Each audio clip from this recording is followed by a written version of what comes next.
most blessed man for being Brady's father for these past 4 years.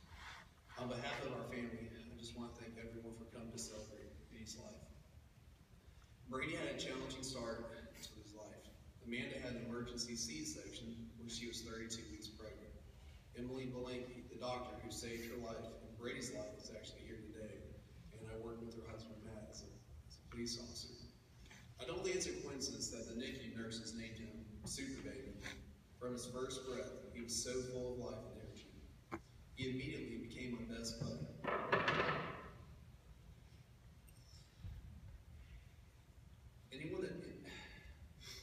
Anyone that ever spent any time around him knew how amazing he was. He loved life.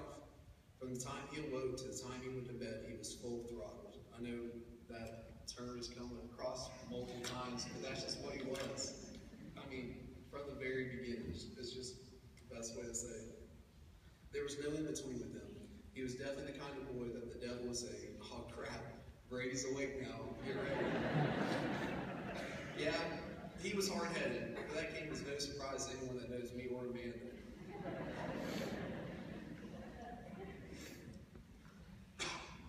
He was always smiling and laughing. He loved to make people laugh, and it was infectious. You couldn't help but smile when you were around him. He also loved being a big brother. He would get close to his baby sister Brinley and say in his silly voice, baby girl," over and over again, and then would just start laughing. Brinley, seeing his reaction, would then start laughing as well. He was not only just a great big brother, but he was also a jester for his little cousin Kate. She knew when he laughed, everyone was going to be laughing. That's just how it was. Brady, his laugh just filled the room. Now, anyone that's ever come to our house has seen Brady wear one of his two favorite outfits. He would either be wearing nothing at all, except his underwear, or his Captain America costume.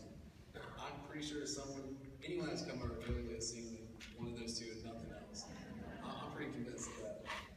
I'm still amazed that Miss Tipton was able to convince him to wear his clothes all day, because I knew as soon as he got home, his clothes were coming off. We were talking about it. We would find his clothes everywhere, in our neighbor's yard. I don't know how he got over there. Maybe in our yard, they'd be in the back room, the side room, our room, but never on him. Brady could talk his way out of almost anything. It got to the point that when he would get a red dot at school, I would have to spank him before asking what happened. I knew he must have done something serious to get a red dot, but he was always able to explain it so well that when he ended up not getting in trouble, I'm like, okay, that makes sense. So I learned pretty quick that if Miss Tiffany gave him a red dot, I better just spank him and then ask later. Anytime that he did get in trouble, he would look up at you with those sad little eyes and say, "I'm sorry, I'll never do it again, I promise." He would have you cracking up just seconds after getting in trouble. After his spanking, he would just say something that was good, and he would just start laughing, and he'd be on to the next thing. That's just the kind of sweet boy Brady was. He always wanted to please and make sure everyone else was having as good a time at doing life as he was. He normally was pretty shy at first, but as soon as he would let you in, he'd better be ready to play. I don't think I ever saw a person that he didn't want to play with. It didn't matter the age, it didn't matter the person. He just wanted to play. This past Sunday, we were watching the Disney Channel, went home on my lunch break, and Sophia the First was starting. For some reason, he wanted to watch it, and I told him, that's a girl show. We can watch something else. Without missing a beat, he responded, "There's boys on it too." I couldn't help but laugh. I was like, well, that's a good point, but we'll watch some Veggie Tales and we can both like it.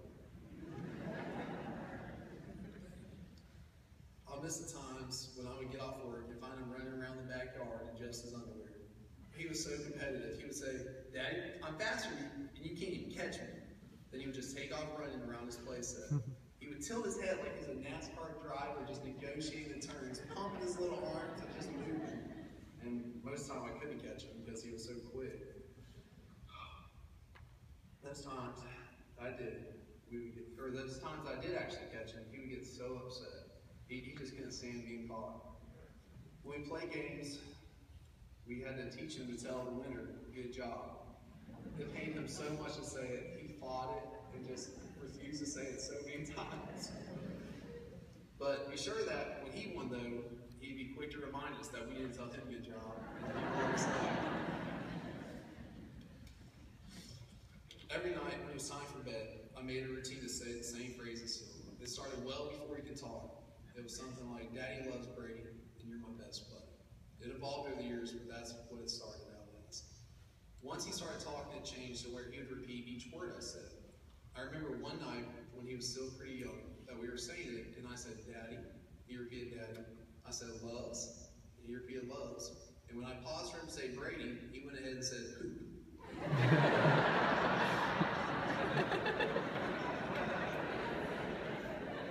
He immediately busted out laughing. So "Daddy loves poop." I was like, "Oh, man."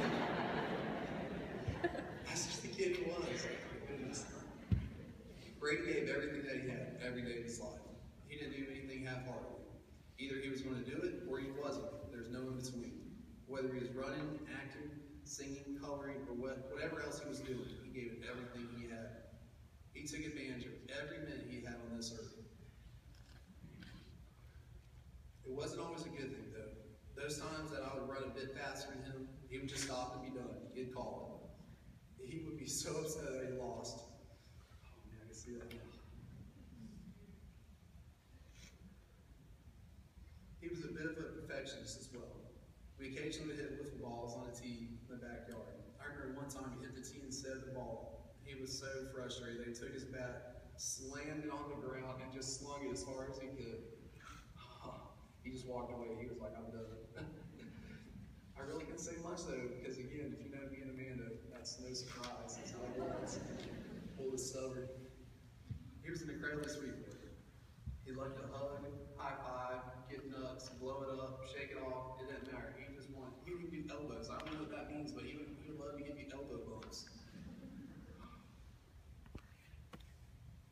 I made it a point to make sure my boy knew how much he was loved. I told him I loved him every chance I got. I'm sure he got sick of it, but I wanted him to know he was loved. He would always say, "He loved me too." And sometimes on those special occasions, he would say, "I love you more." He was a pleaser. He didn't want to let you down. Some of the times that he would get into trouble, because there were definitely those times.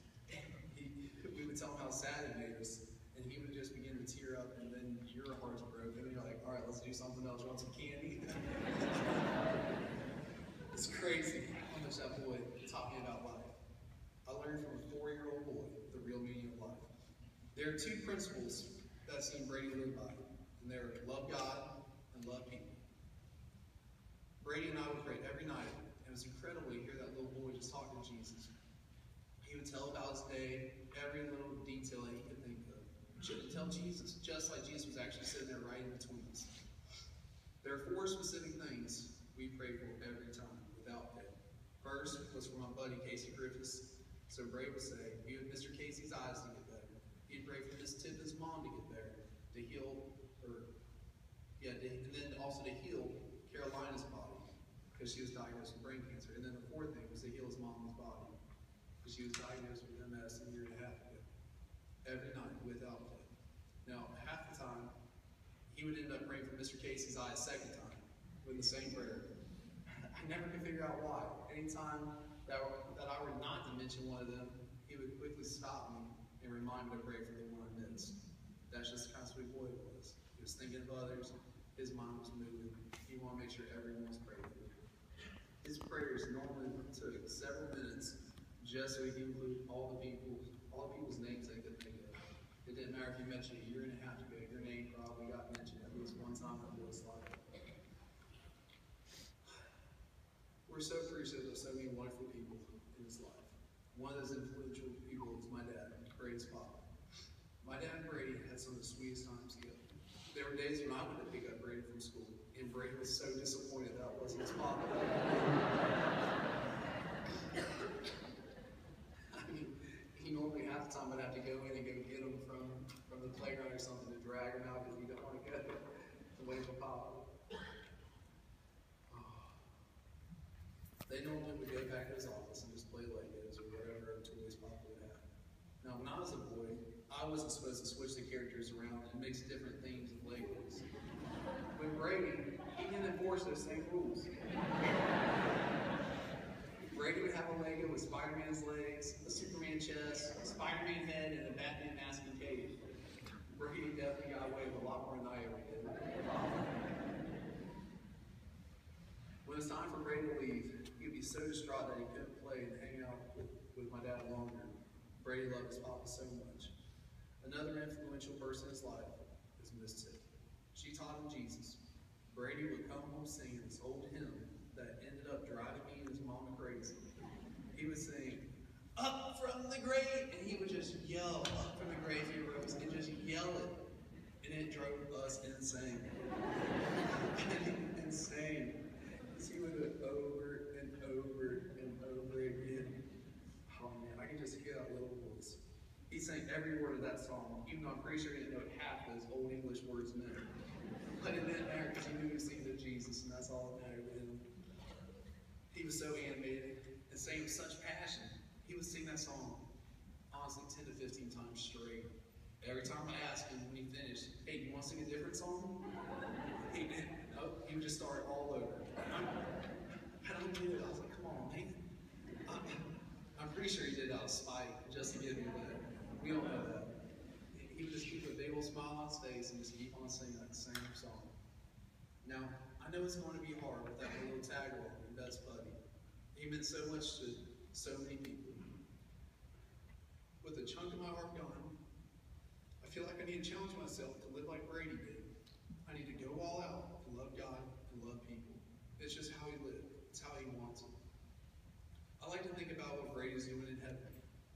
I can see Jesus sitting on his throne, all the saints and angels sitting back giving Brady the floor.